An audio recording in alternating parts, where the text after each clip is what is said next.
Happy Sabbath sa tanan. So, usa kini ka dako nga pribilehiyo o oportunidad nga makabarog sa inyong atubangan karon ni ining adlaw nga igpapahulay. So, last Sabbath unta ko ipa-speak ni Kuya James niya. Di man ta pareha og utok aning uban dere na diretso-diretso, so naghangyo ko nga karon na lang. And praise God nga abot ta ani nga adlaw no nga kita nag-uban ta di ari alang sa pagsimba paghimaya sa ato ang buhi nga Dios. So ang mensahe sa Ginoo karon nga akong pagadadon sa inyo dadon ta mo sa Book of Romans no sa chapter 1. So mo ni siya ang mensahe nato karong adlaw. Apan sa dili pa ana akong hangyoon mo sa pagduko sa inyong mga ulo alang sa atong pagampo.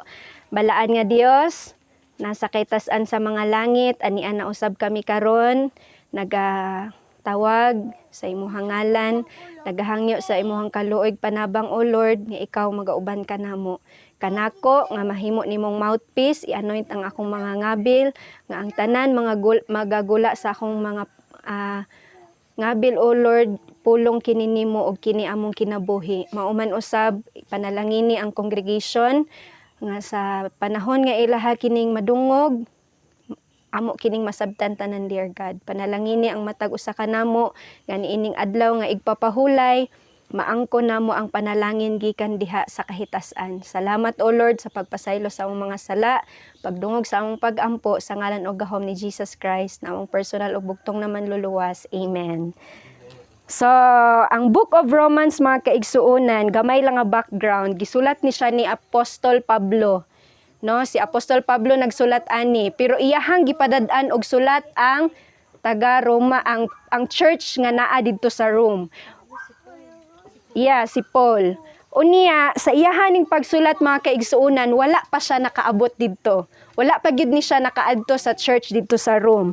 Gani nag-ingon siya diari sa Romans 1:8, no? Mao kini ang iyahang gipadayag sa chapter 1:1 to 7, iyahang gipaila-ila ang iyahang kaugalingon. Pero sa verse 8, mao ni ang iyahang gipadayag dadayon nga siya usa ka hintil, ang mga hintil nang inahanglan og pagkamatarong. So niingon diri first, I thank my God through Jesus Christ for you all, that your faith is spoken of throughout the whole world. So diari mga kaigsuuna, nag-ingon si Pablo sa church dito sa nga naa sa Roma nga nagpasalamat siya sa Ginoo nga pinaagi kang Jesus Christ ang ilahang pagtuo sa mga taga Roma nga throughout the whole world na spoken na kumbaga na istoryahan no nga naa di ay mga kaigsuunan nga nagpuyo didto sa Rome. For God is my witness, whom I serve with my spirit in the gospel of his Son, that without ceasing I make mention of you always in my prayer. So nag-ingon si Pablo sa taga Roma sa iyahang letter nga kanunay di ay niya gina-mention ang mga kaigsuunan didto sa taga Rome, ang simbahan, ang iglesia nga naa sa Roma sa iyahang pagampo. No, iyahang ginapray. Making request if by any means now at length I might have a prosperous journey by the will of God to come unto you, no? So naghangyo siya, iyahang gipray nga hinaot hatagan ko og prosperous journey, malambuon nga journey nga journey. Panaw nga makaabot ko diha sa inyo kay wala pa man gud ni siya naka-visit sa Rome. Kay si Peter, no, according sa history, si Peter ang nag-establish dito nga church sa Rome. Pero kay kuan man ni ang mga disciples mangud ang mga apostles namang gud sila quarterly meeting. So mao nang mahibaw-an nila asa na ang mga churches nga na-establish na nila. So isa si Paul nga gapray didto para sa brethren nga naa sa Rome. For I long to see you, no, naghandom gyud siya nga makakita si Pablo sa ilaha, that I may impart unto you some spiritual gift, the end ye may be established. No, mao ni ang handom ni ni Apostol Pablo sa ilaha nga makabisita unta pod si Pablo sa ilaha, si Apostolis Pablo aron maka-impart, maka-share siya og spiritual na mga gasa or spirituhanon nga mga pagkaon sa ilaha. So the same kay Paul mga kaigsuonan, isa ni siya ka pribilehiyo og oportunidad sa ako nga maka-impart pod kog spiritual nga kalanon sa ato this Holy Sabbath day. That is that I may be comforted together with you by the mutual faith both of you and me. No, kay mao gid ni siya ang handom ni Apostol Paul, no, nga naay mutual faith. Mutual faith meaning pariha og baruganan. No, kita pud karon lahi-lahi man gud patag study karon, so maong naatay gathering para ang ato ang baruganan diha sa Ginoo na ay mutual. Ingon ani day ang pagsabot ni brother, ani day pagsabot ni sister. So sa ingon ana maka-reason together ta, at the same time atong mahibaw-an na pariha mig baruganan ani niya. And ma-comfort ta sa matag usa. Di ba lahi ra baya ng atong makauban, atong makaagbay kay pariha nimo kanang pariha nimo og stand. Lahi pud tong i-reach out po pud nimo, di ba? So lahi ang ato ang feeling ba, lahi ang ato ang ma-comfort sa ato a. Now I would not have you ignorant, brethren, that oftentimes I purpose to come unto you, but was let hitherto. No, kanunay gyud siya kay kini man gud nga time kung basahon nato sa Book of the Acts of the Apostles sa writings ni Ellen White, kini man gud nga time ginagukod na man gud ni si Apostol Pablo ani. Kani nga time maong gusto unta siya padulong sa room, pero kay tungod kay ginagukod siya na ay gababag sa iyaha, makaadto siya sa lahi nga lugar ana. So maong dili nadugay gyud ang iyahang journey padulong sa room tungod kay ginagukod na siya ani nga time, that I might have some fruit among you also, even as among other Gentiles. No, kay naghandom gyud si Apostol Pablo sa ilaha nga naapod unta siya fruit didto sa room, kay wala pa jud siya nakaabot ani sa room.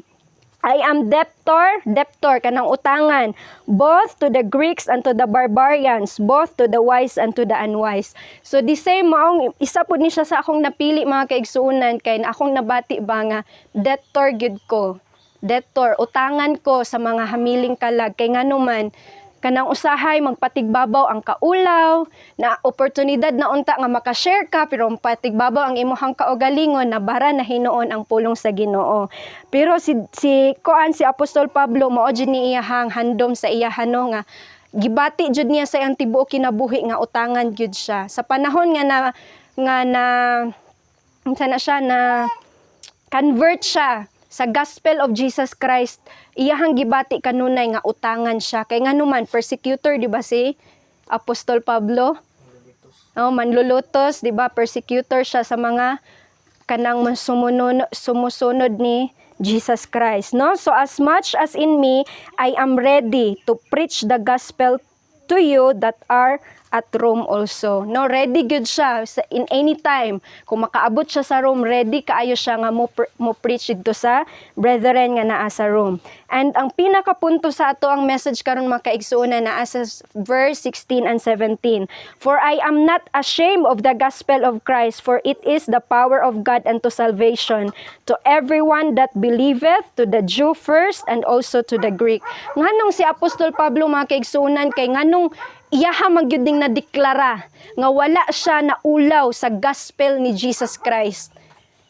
No, sa verse 17 og sa verse 16, sa verse 17, for therein is the righteousness of God revealed from faith to faith, as it is written, the just shall live by faith. So ato ang tagaan ig pagtagad ang kining not ashamed og kining salvation, the power of God unto salvation. So diri ta magtuyo karon, no?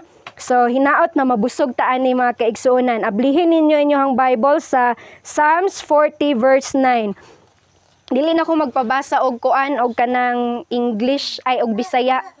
Ato anang basahan na lang ninyo diya sa inyong Bisaya kay para makuan ta kay atong time hapit na pod. Psalms 40 verse 9 and 10. 40. So niingon siya diri, I have preached. Kinsa maning sa kaning si Salmo, si kinsa gani ni? Si David. No, ingon si David, I have preached righteousness. Iyahang gisangyaw ang pagkamatarong in the great congregation sa dagko nga mga kongregasyon, katiguman, no? Lo, I have not refrained my lips, O Lord, thou knowest. Wala gyud gipugngan ni David ang iyahang ngabil sa pagpreach sa pagkamatarong ni Jesus Christ. Sa 10, I have not hid thy righteousness within my heart. I have declared thy faithfulness and thy salvation. I have not concealed thy loving kindness and thy truth from the great congregation.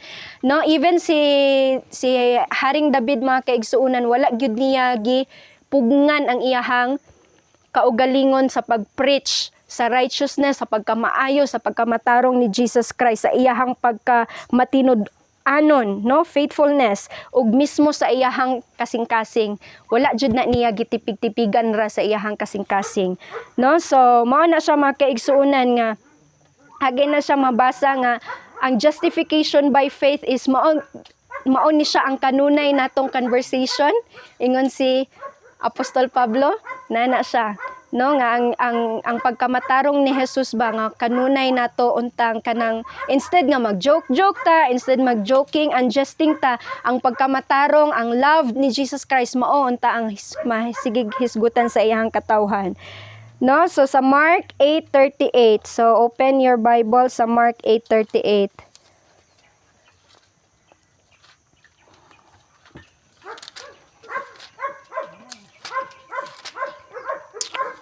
Mark 8:38.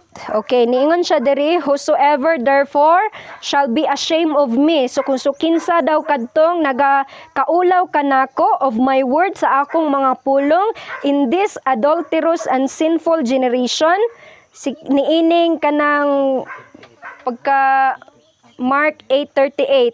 No, niining mahugaw nga henerasyon, of him also shall the Son of Man be ashamed, no? Kung kita di ay maulaw ta mga kaigsuunan, mga kabatanunan, musulti sa pulong sa Ginoo o sa pagsulti sa unsa na ni kahugaw ang atong henerasyon karon, ikaulaw po di ay ta sa anak sa Dios, no?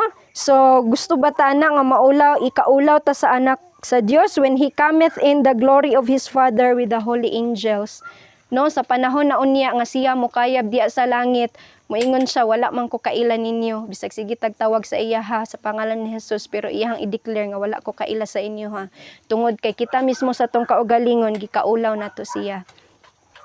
So ambak ta mga kaigsunan, adto ta sa 2 Timothy 1:8. 2 Timothy 1:8. So mga Bible verses ra ni karon natong kanon, 2 Timothy 1:8.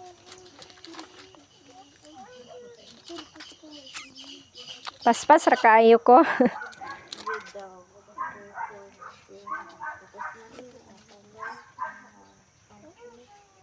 Second Timothy, mali na akong gi-open.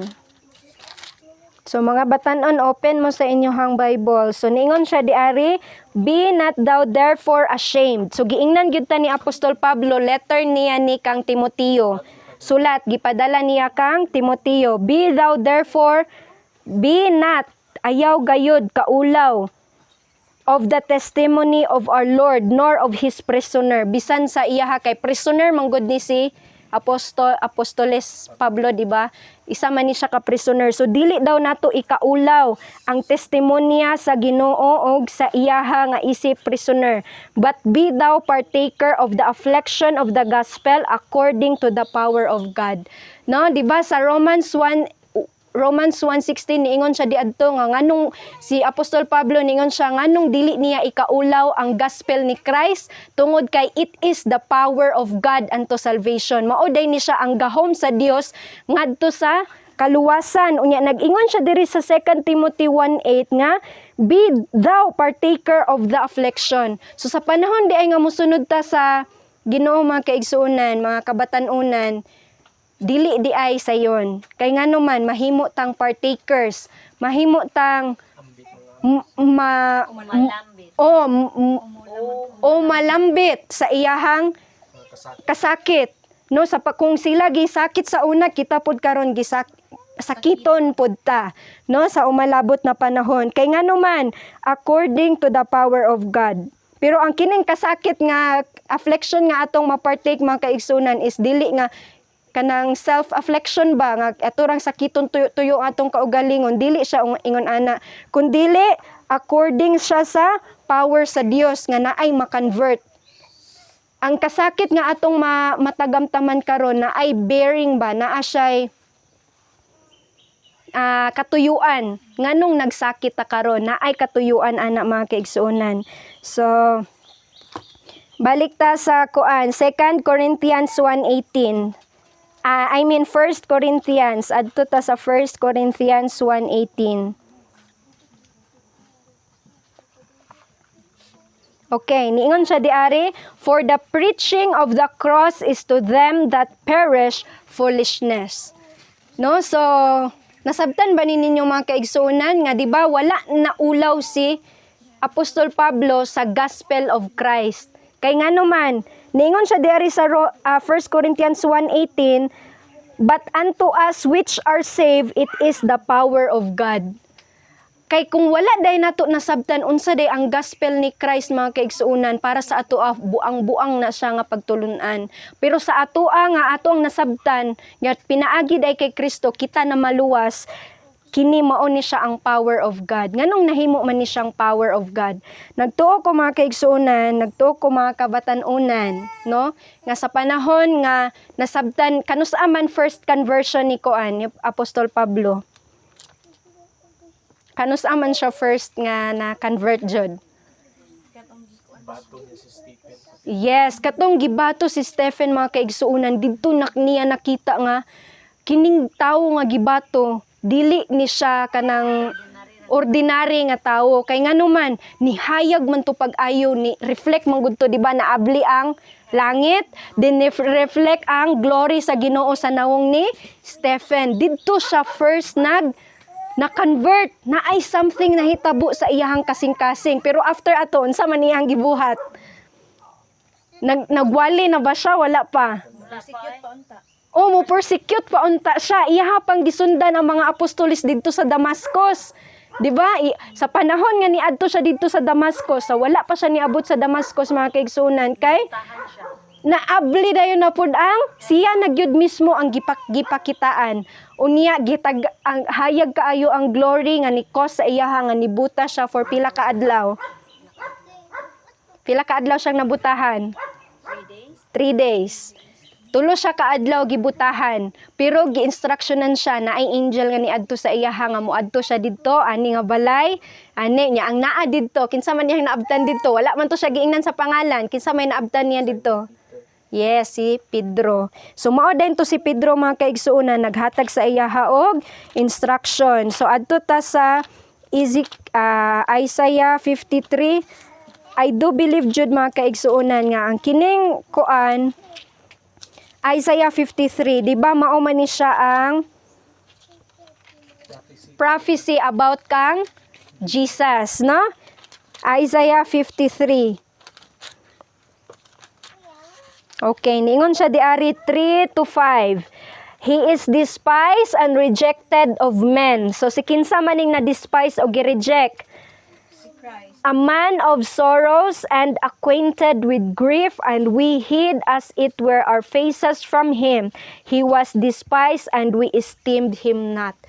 No?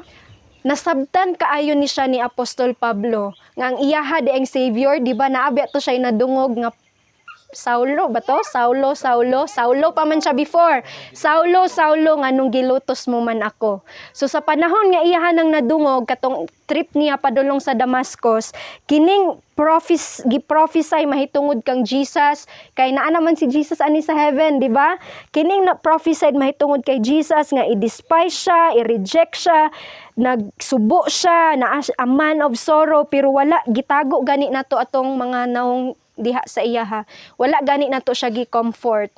No? So maon ni siya ang prophecy para kang Jesus. Unya nahitabo man gid na siya kang Jesus.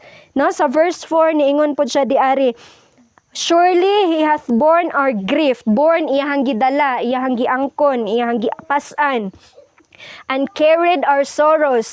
Yet we did esteem him stricken, smitten of God, and afflicted. Sa 5, basahan lang ninyo sa Bisaya ha. But he was wounded, no, nasamdan siya for our transgression. He was bruised for our iniquities. The chastisement of our peace was upon him, and with his stripes we are healed. No, di ba amazing kaayo nga sa panahon di nga nasabtan na siya ni Apostol Pablo mga kaigsuunan, wala nay makapugong sa iyaha sa pagsangyaw sa maayong balita. Maong sa Romans 1 sa iyang letter padulong dito sa brethren sa church sa Rome, niingon gyud siya, for I am not ashamed of the gospel of Christ. Tungod kay nasabtan niya ang prophecy kang Jesus Christ nga mao gyud ni siya ang mahitabo kang Jesus, i-reject siya, dadon niya ang atong mga sala, iyahang pasanon, ang atong mga kasakit, iyahang pasanon, og pinaagi na ni ana kita ma-healed. Dili lang physically, kundi ma-healed ta sa atong mga sala. Amen? So, praise God kayo mga kaigsuunan, no? So, adto ta sa Titus 2:11. Gamay ra kay ni ako ang message. Ay mo kabala kapit na tamahuman.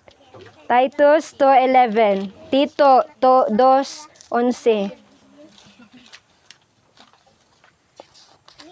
Tito 2:11. Okay, so niingon siya diari, for the grace of God that bringeth unto salvation hath appeared to all men. No, pinaagi di ay sa grasya sa Ginoo. Kinsa gani ang grasya? Kinsa ang grasya? Yes, si Christ, si Kristo nga mao ang grasya of God gikan sa Dios that bringeth salvation, nga nagdala siya og kaluwasan, hath appeared to all men, napadayag ngadto sa tanang katawhan. So balik ta sa John 1:20, adto ta sa John 1:24. Hapit na gyud ni. John 1:24. Matthew, Mark, Luke, John 24. 1:24.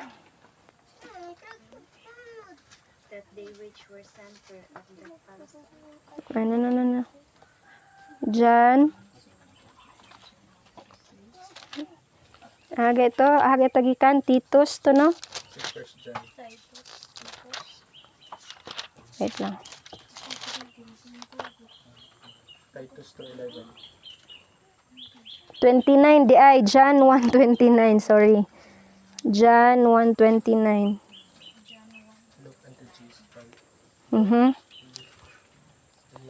The next day, John saith, Jesus coming unto him and saith, Behold the Lamb of God which taketh away the sin of the world. So mao gyud di ay mga kaigsunan nga wala gyud gikaulaw ni Apostol Pablo ang gospel ni Kristo. Kay ngano man siya man ang lamb, siya man ang sheep, ang say lamb, ang karnero nga nagdala og taketh away, nagkuha sa atong mga sala. Ug mao ni siya ang kini siya nga gospel ni Kristo mga kaigsuonan, mao ni siya ang gahom sa salvation nato. Nga kung dawaton day nato si Jesus Christ, John 3:16, adto ta sa John 3:16, very common verse, for God so loved the world that he gave his only begotten son, that whosoever believeth in him should not perish but have everlasting life. Nganong sa tanan raman nga naay believe, nganong kini, diba sa diri sa 1:16, for it is the power of God unto salvation to everyone that believeth. Nganong for that sa tanan raman nga nituo. Ngano man mga kaigsuunan nga for God so loved the world that he gave his only begotten son. Sa kalibutan man niya gihatag ang iyahang son unconditionally sa tanan sa atoa. Pero nganong naaman diari, nganong gisumpayan pa man niya nga that whosoever believeth in him should not perish but have everlasting life. Yes, kay dili naatay gitagaan ta niya og freedom of choice. Naa sa atoa kung kini nga salvation na gidala ni Jesus, ang grace nga gidala ni Jesus nga mohatag sa ato ag salvation, atoa ba ni siyang i-receive? Atoa ba ni siyang dawaton? Kay kung ato siyang dawaton, dili tama perish. Kay niingon siya sa 17, for God sent not his son into the world to condemn the world, but that the world through him might be saved.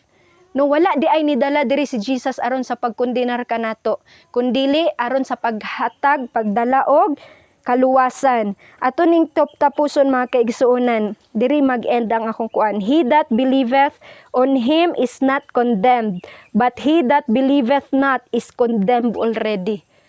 No, amazing kayo no, sa verse 18, gikondemn na daan kung dili daw nato dawaton ug dili daw nato dawaton si Jesus Christ nga mao ang grasya, nga ang grasya nga naghatag nga nagdala og salvation to all men nga ni-appeared sa tanang katawhan ug dili nato ni siya dawaton, condemn na tadaan. Ngano gi-declare gid siya sa Bible mga kaigsuonan, mga kabatan-onan nga kung dili day nato dawaton si Jesus Christ, condemn na ta, hinukman na ta. Kay ngano man nakabalo naman ta nga pinaagi ra man kang Jesus Christ, di ba? I am the way, the truth and the life, ug walay makaadto sa amahan kung dili pinaagi sa iyaha.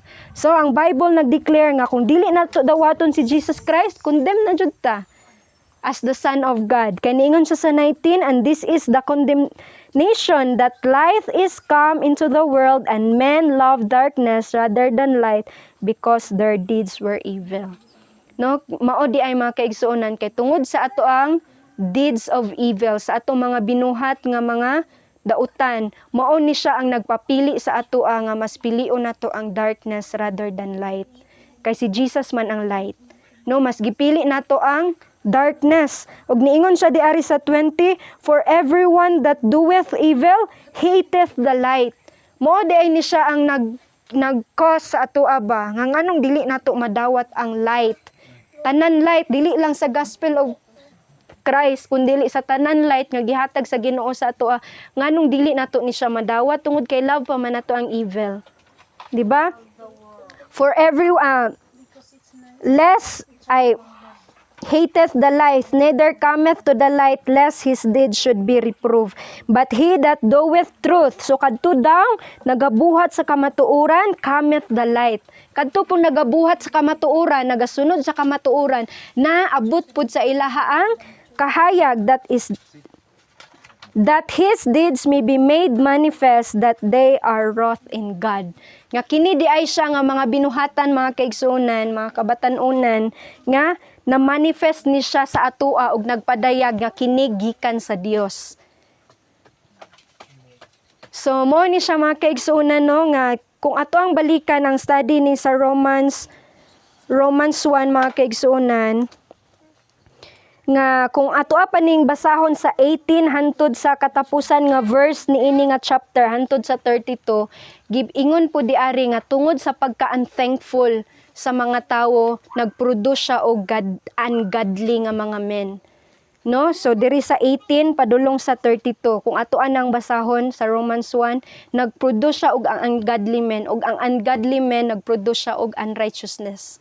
Ang unrighteousness mao na siya ang binuhatan sa mga ungodly.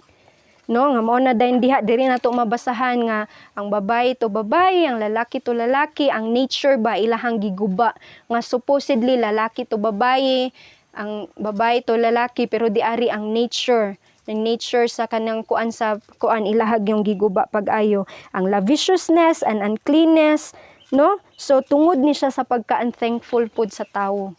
No, according diri sa 18 manata, for the wrath of God is revealed from heaven against all ungodliness and unrighteousness of men. Ano dere? Sa 21, because that when they knew God, they glorified Him not as God, neither were thankful, but became vain in their imaginations, and their foolish heart was darkened. No? Nagpadayag na unta ang Dios sa ilaha, pero wala nila gipasalamatan, wala nila gidawat ang Dios, isip siya usa ka Dios. Kundili mas nagpatigbabaw sa ilahang ilang mga imaginations, ang ilahang evil doings. So mao day na siya ang resulta day na siya sa ato nga magbuhat ta og mga unrighteous nga mga binuhatan. No, so mao day na siya mga kaigsuonan nga sa verse 17 sa Romans 1, for therein is the righteousness of God revealed. No, ang pagkamatarong sa Ginoo na revealed siya sa atoa from faith to faith, no? Ang faith to faith gikomentaryahan ni siya nga gikan sa atong pagtuo hantod nga motubo maning pagtuo sa pagtuo nga gihatag sa Ginoo sa atoa the moment nga to siyang i-accept. Kay faith is cometh by niabot man ang pagtuo sa panahon na kita nakadungog sa iyang mga pulong. Kay kita wala man jud tay pagtuo sa tong kaugalingon, pero sa panahon nga makadungog ta siyang pulong na atay pagtuo. Kay ang ato manggituuhan ang ihamang pulong. So kanang pagtuo nga gamay kaayo mo grow na siya mga kaigsuonan, hantod mo abot na siya og perfect faith, no? Kanang perfection. Ha? Genuine faith. What I mean is genuine faith. From faith to faith, no? Mao na siya, as it is written, the just shall live by faith. No, so kita pod mga kaigsuonan no nga magkinabuhi pod gyud unta taog kanang by faith. For we walk by faith and not by sight. No, kay kita gyud by God's grace mga kaigsuonan kini nga mga semana always gyud ko gina-remind sa Ginoo sa Matthew 6:33, no? Og kanang previous 30 ana nga hinumdumi ang mga langgam, wala gani sila gibistihan. Wala gani sila nagtanom pero sila gi pakaon. Hinumdumi ay dili na to anda na siya dili na Matthew abli ninyo ang convenience na siya pagka-state diha. Matthew 6. Dili ta mabalaka sa atong suoton pagkaugma